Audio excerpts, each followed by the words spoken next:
PNTL identifica joven nebe alegadamente hasai liafuan mal ba Primeiru-Ministru Rala Xanana Gusma.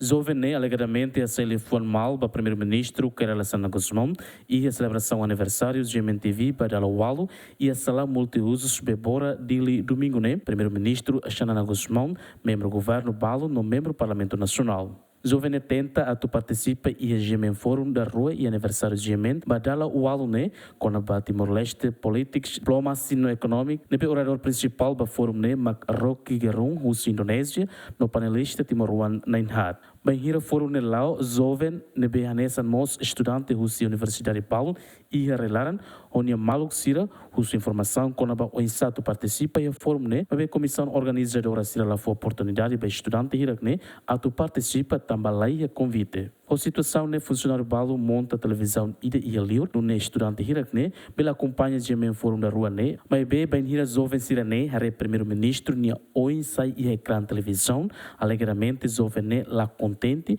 odi sai liafuan mal ba se fi governo bem hira rona jovem sai liafuan mal ba Xanana Gusma membro corpo segurança pessoal primeiro-ministro nien halo que a situação no comunica ba polícia esquadra Veracruz odi halo identificação. Foi no que acontecia domingo e a debate de a Zemen TV. E a alternativa ida do maka hato liafuan lalundiak liafuan mal. Então e o momento não vai ter retanqueras informação.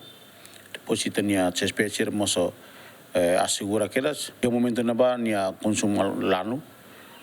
Tamanema kita yung momento na poti que eles nem comando para ita halo identificação. Dadal comando PNTL município de identifica na jovem onde submete para Ministério Público a tu halo processo. João Carlos Jacinto Fuca Gemen.